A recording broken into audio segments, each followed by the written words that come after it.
वालेकुम वरहमतुल्लाहि वबरकातुह। दोस्तों, this is your brother Jameel Ahmed Khan and I welcome you all to my YouTube channel and I hope के सभी लोग खैरियत से होंगे, अल्लाह की अमान में होंगे। दोस्तों, आज की इस वीडियो में हम लोग एनालिसिस करेंगे स्टैलिन इंडिया फ्लोरो केमिकल्स प्राइवेट लिमिटेड का जो आईपीओ आया हुआ है उसका हम एनालिसिस करेंगे। उसका मैं जो है डिटेल एनालिसिस आपको बताऊंगा। और इस वीडियो को एंड तक ज़रूर देखना और उन तमाम लोगों के साथ शेयर करना जो आईपीओ में इन्वेस्ट करने वाले हैं, कर रहे हैं और कर चुके हैं। ठीक है, तो without wasting any time let us begin our video. तो सबसे पहले हम लोग जानने की कोशिश करेंगे ये अहमदी धरती क्या है, इसका बिजनेस क्या है और ये क्या हलाल है या हराम है। ठीक है, तो अगर आप देखेंगे इसका अबाउट सेक्शन में स्टैलिन इंडिया फ्लोरो केमिकल्स लिमिटेड कब स्टार्ट हुई थी, 2002 में, यानी कि 22 साल पुरानी कंपनी है ये। और ये कंपनी करती क्या है, is engage in the business of selling refrigerant and industrial gases and related products. तो इसका मतलब ये है कि आपके घर में डेफिनेटली फ्रिज तो होगा, तो फ्रिज में जो उसका जो कंप्रेशर रहता, कंप्रेशर में किस्म की गैस रहती। ठीक है, वैसे तरह के गैस ये लोग बनाते हैं और उसके कंटेनर्स, उसके सिलेंडर्स वगैरह, ये उसकी डीबकिंग, ब्लेंडिंग, प्रोसेसिंग, वैसे रेफ्रिजरेंट गैसेस के ये लोग बनाते हैं। तो वैसे गैसेस को फ्लोरोकेमिकल्स बोल के बोलते हैं इंग्लिश में और केमिस्ट्री की लैंग्वेज में। ठीक है, तो the company has 4 plants in Khalapur, Raigad, Gilot, Alwar, Manesar, Gurugram and Panvel. ठीक है, उसके बाद अगर आप देखेंगे कंपनी की जो गैस जो बनाती है ना कंपनी, कहाँ यूज़ होती, सेमीकंडक्टर बनाने में, ऑटोमोटिव पार्ट्स, यानी कि जितने भी ऑटोमोबाइल इंडस्ट्रीज में जो पार्ट्स है वो बनाने में, इलेक्ट्रॉनिक्स में, फार्मास्यूटिकल्स में, हेल्थ केयर में, फायर एक्सटिंग्विशर्स में, स्प्रे में, glass bottle making and aerogel production. तो इतने सारे मैन्युफैक्चरिंग में कंपनी की गैस जो है इस्तेमाल होती है। तो दोस्तों, कंपनी का जो कॉम्पिटिटिव स्ट्रेंथ है, strong market recognition, business model and ability to mitigate operational risk, customer base across high growth industries and long standing relationship with customers, experience promoter, की managerial personal track record of consistent financial performance plans. यानी कि ये company जो है, company का जो business है वो यूनिक है और बहुत सारे जो मल्टी लेवल बिजनेसेस है और मल्टी लेवल इंडस्ट्रीज के बिजनेसेस है, उनका ये कंपनी के साथ टाई अप होता है। जैसा कि ऑटोमोबाइल है, जैसा कि सेमीकंडक्टर, सेमीकंडक्टर का यूज़ होता चिप्स की मैन्युफैक्चरिंग में, और ये आपके जो लैपटॉप्स कंप्यूटर्स की मैन्युफैक्चरिंग में, और फार्मास्यूटिकल्स, फार्मास्यूटिकल्स यानी कि मेडिसिन्स, दवाई में, और फायर एक्सटिंग्विशर्स और हेल्थ केयर में। तो हर जगह इन लोगों की ज़रूरत पड़ती है, रेफ्रिजरेंट गैसेस की ज़रूरत पड़ती। तो बोलने का मतलब ये है कि ये कंपनी का जो टाई अप रहता वो हर एक बिजनेस से जुड़े हुआ है।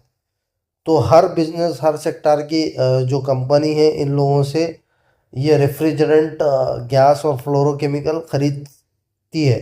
तो इनका एक यूनिक बिजनेस मॉडल है और एक अच्छा लॉन्ग लास्टिंग बिजनेस मॉडल है जो कि मुझे पर्सनली बहुत पसंद आया है।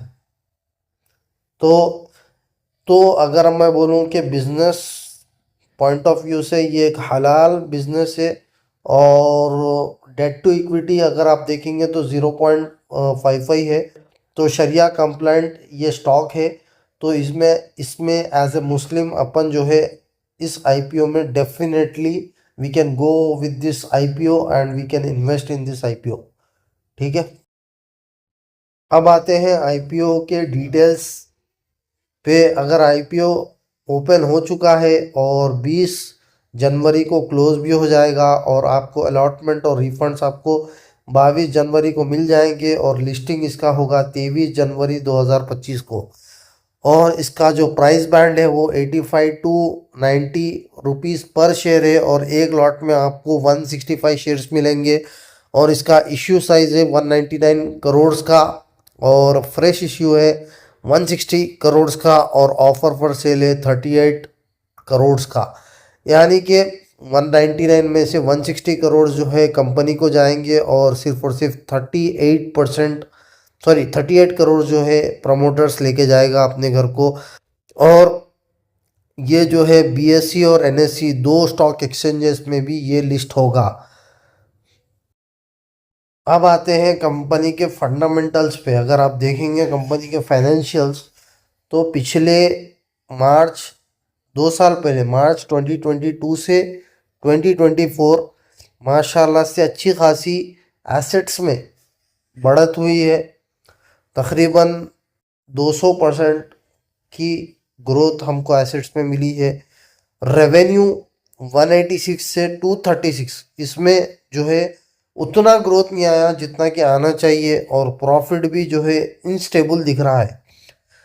मार्च 2022 में 21 करोड़ का प्रॉफिट, उसके बाद घट के 9.75 करोड़, उसके बाद फिर चढ़ के 14.79, उसके बाद फिर थोड़ा बढ़ के 16.57। तो एक किस्म की इंस्टेबिलिटी है, ऊपर नीचे है। और नेटवर्थ थोड़ी बहुत कंपनी की बढ़ी है 60.94 से 134.50, यानी कि तकरीबन 2 गुना बढ़ चुकी है इसकी जो नेटवर्थ है वो। लेकिन उसके साथ साथ कंपनी की बोरोइंग्स, कंपनी के पास कर्जा भी बढ़ रहा है 1.97 करोड़ और 18.27 करोड़। उसके बाद सीधा सीधा 65.35। अब हाल ये है कि कंपनी ने 81.05 करोड़ का कर्जा कंपनी ने ले लिया है। और अगर आप कंपनी के एसेट्स से इसको मिलाओगे तो तकरीबन 0.55 का डेट टू इक्विटी रेशियो आ रहा है। ठीक है, जो कि थोड़ी नेगेटिव पॉइंट है। नेगेटिव पॉइंट ये एक है। और अगर आप दूसरे पॉइंट्स की अगर आप बात करेंगे तो एवरेज है कंपनी, एबो एवरेज भी नहीं है, बिलो एवरेज भी नहीं है। एवरेज हम बोल सकते हैं, आउटस्टैंडिंग भी नहीं है, एक्सलेंट भी नहीं है। ठीक है, तो we can rate this company as 3/5 if you ask me what is the rating. Company के की परफॉर्मेंस इंडिकेटर्स पे तो यहाँ पर मैं देखता हूँ कि कुछ भी 20% के ऊपर नहीं है, सब जो है लेस देन 20% है। ठीक है, तो यहाँ पर अगर देखो रिटर्न ऑन इक्विटी जो है 12.54, जो कि 20% से लेस है। और रिटर्न ऑन कैपिटल एम्प्लॉयड 13.96, जो कि 20 से नीचे है। डेट टू इक्विटी 0.55, अभी हमने उसके ऊपर डिस्कस किया था। Return on net worth 12.54, PAT margin 6.26, ये अच्छा है। और प्राइस टू बुक वैल्यू थोड़ा महंगा है। अगर हम पीयर टू पीयर कंपैरिजन में ये चीज़ कंपेयर करेंगे तो हमको पता चलेगा कि ये कंपनी महंगे में मिल रही है या सस्ते में मिल रही है। ठीक है, अगर आप ईपीएस की बात करेंगे तो प्री आईपीओ ईपीएस है 2.41 और पोस्ट आईपीओ हो जाएगा 4.18। उसके बाद पीई अगर आप देखेंगे 37.41, वो घट के 21.55 हो जाएगा आईपीओ लॉन्च होने के बाद। तो दोस्तों, अगर आप कंपनी का मकसद ये आईपीओ लाने का देखेंगे तो कंपनी यहाँ पर बताती है कि funding incremental working capital requirements of the company, यानी कि कंपनी का जो वर्किंग कैपिटल है उसको मीट करने के वास्ते कंपनी ये आईपीओ ला रही है। दूसरी चीज़, capital expenditure requirement for our semiconductor and speciality gas debugging blending faculty at Khalapur. उसके बाद funding capital requirements for refrigerant, यानी कि जनरल कॉर्पोरेट पर्पस। ये चार भी पॉइंट्स ये बोल रहे हैं कि हम लोग जो है ऑपरेशंस में इसको इस्तेमाल करेंगे और नए प्लांट्स और जहाँ जहाँ भी जो प्लांट्स वगैरह है उसको मॉडिफाई करेंगे, उसको उसको जो है अच्छा करेंगे, उसमें इन्वेस्ट करेंगे। यहाँ पर कहीं भी लिखे हुआ नहीं है कि कंपनी जो है कर्जा मिटाएगी इससे, या कंपनी जो है इस पैसों से जो है अपना लोन चुकाएगी। कुछ भी ऐसा नहीं है, तो ये एक नेगेटिव पॉइंट ये भी एक हो सकती है। ठीक है, तो इसका भी हमको ध्यान रखना चाहिए। तो दोस्तों अब देखते हैं पीयर टू पीयर कंपैरिजन में स्टालन इंडिया फ्लोरोकेमिकल्स के साथ तीन कंपनीज, नवीन फ्लोरिन इंटरनेशनल लिमिटेड, एसआरएफ और गुजरात फ्लोरोकेमिकल्स, ये तीन कंपनीज जो है लिस्टेड है स्टॉक मार्केट में, जिसका ईपीएस थोड़ा कम है और इन लोगों का ज़्यादा है। जो कि इसका मतलब ये है कि ये कंपनी जो है इन लोगों से अंडर परफॉर्म कर रही है। और अगर आप स्टॉक की रेट की बात करेंगे तो 21.55 हमारा जो पी रेशियो है इन लोगों से सस्ता है। कंपनी सबसे पहले तो अंडर परफॉर्म कर रही है, दूसरी चीज कंपनी जो है सस्ती में अभी मिल रही है। दो पॉइंट आए, अंडर परफॉर्म का मतलब इन लोगों के मुकाबले में कंपनी जो है अच्छा परफॉर्मेंस नहीं दे रही, अपना नहीं दे पा रही है। दूसरी चीज कंपनी का जो स्टॉक है वो इन लोगों के मुकाबले में अभी सस्ता चल रहा है। तो ईपीएस हमको ये बताता है, पी हमको ये बताता है। ठीक है, तो हमको ये बात ध्यान में रखनी चाहिए। दोस्तों अब आते हैं सब्सक्रिप्शन पे।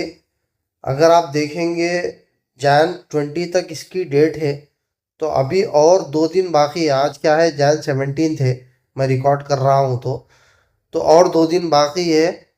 अगर आप देखेंगे anchor investors, qualified investors, anchor investors तो अपना कोटा फिल कर दिए, लेकिन क्वालिफाइड इन्वेस्टर्स अभी अपना कोटा फिल नहीं करे। और रिटेल इन्वेस्टर्स की अगर आप सब्सक्रिप्शन देख लो 31.22% की, 31 टाइम्स जो है बढ़ के सब्सक्रिप्शन आया रिटेल इन्वेस्टर्स का। और नॉन इंस्टीट्यूशनल इन्वेस्टर्स 77 टाइम्स बढ़ के इन्वेस्ट करें। इसका मतलब ये है कि नॉन इंस्टीट्यूशनल इन्वेस्टर्स और रिटेल इन्वेस्टर्स में ज़्यादा जो है इंटरेस्ट बता रहे। क्वालिफाइड इन्वेस्टर्स भी आएगा, आई थिंक सो। अभी Jan 20 तक टाइम है ना, तो Jan 20 के आखिर तक, मे बी Jan 20 के लंच तक हम लोग देख के इसमें डिसीजन ले सकते कि based on this subscription whether we can go at और नॉट। ठीक है, ये चीज़ है। अब बात करते हैं दोस्तों ग्रे मार्केट प्राइस की। तो इसका ग्रे मार्केट प्राइस अभी चल रहा है 40% ऊपर, और 44% का ग्रे मार्केट प्राइस यहाँ पर मुझे बता रहा है। तो अच्छा खासा जीएमपी इसका चल रहा है, लेकिन जीएमपी के बेसिस पे डिसीजन लेना बेवकूफ़ी है। आपको डिसीजन लेना है फंडामेंटल्स के एतबार से, की परफॉर्मेंस इंडिकेटर्स के एतबार से, कंपनी का मकसद क्या है आईपीओ लाने का, और कंपनी का एम क्या है, ऑब्जेक्टिव क्या है, वो सारी चीज़ें देख के आपका जो इन्वेस्टमेंट प्लान है, आपको लॉन्ग टर्म करना है, शॉर्ट टर्म करना है, या लिस्टिंग गेन के पर्पज़ के लिए करना है, ये सारी चीज़ें डिफाइन करके आप जो है इसमें आईपीओ में अप्लाई करना या नहीं करना, ये सारी चीज़ें आपको पहले प्लान करना है, उसके बाद फिर डिसीजन लेना है। तो अगर आप मेरा ओपिनियन पूछोगे तो this company is an average company, इसके फंडामेंटल्स एवरेज है। लिस्टिंग गेन के वास्ते हम लोग इसमें जो है अप्लाई कर सकते हैं ये आईपीओ में। और अगर आपको लॉन्ग टर्म के लिए ये आईपीओ में अप्लाई करना है तो definitely you can go with it, but you need to have really really good patience to get the returns out of it. ठीक है, तो ये अपना एंड में मैं पर्सनल ओपिनियन दे दिया हूँ, लेकिन मैं आपको डिस्क्लेमर भी दे दूँ कि मैं सेबी रजिस्टर्ड बिल्कुल भी नहीं हूँ। तो अपनी इन्वेस्टमेंट, अपनी एप्लीकेशन, अपना डिसीजन खुद आप अपने रिस्क के एतबार से और अपने फाइनेंशियल एडवाइज़र की राय पे आपको लेना है। ये डिस्क्लेमर है, प्लीज़ प्लीज़ इसको ध्यान रखिएगा और उसके अकॉर्डिंगली आप अपना डिसीजन लीजिएगा। तो that's it from my side. उम्मीद करता हूँ आपको ये वीडियो पसंद आया होगा। मैं मिलता हूँ अगली आईपीओ के एनालिसिस के साथ। जो दोस्तों मैं एक बता दूँ, जो आईपीओ मैं नहीं कर रहा हूँ उसका मतलब ये है कि वो आईपीओस उतने खास नहीं है। ठीक है, तो उसको प्लीज़ प्लीज़ मेरी राय में मैं अवॉइड करता हूँ, और आप समझ जाओ कि वो उतने फंडामेंटली, अगर मैं हर आईपीओ के बारे में एक वीडियो लाऊंगा तो मेरा भी टाइम वेस्ट, उसके ऊपर व्यूज़ भी नहीं आ रहे और जो है टाइम वेस्ट भी हो रहा और कोई देख रहे भी नहीं उसको। तो जो आईपीओ मुझे अच्छा लगता है उसके ऊपर मैं वीडियो ज़रूर लाऊंगा, और जो आईपीओ मुझे लगता है कि इसके ऊपर वीडियो नहीं बननी चाहिए तो उसको मैं अवॉइड करता हूँ। ठीक है। और जो हराम आईपीओस होते हैं जिसमें इस्लामिकली हम लोग जो है इन्वेस्ट नहीं कर सकते, वो तो definitely we are avoiding it. तो ये एक छोटा सा इन्फॉर्मेशन आपको देना था। तो that's it from my side. मैं मिलता हूँ अगली वीडियो में, तब तक के लिए अपना खूब ख्याल रखिएगा। अल्लाह हाफिज़। अस्सलामु अलैकुम वरहमतुल्लाहि वबरकातुहू।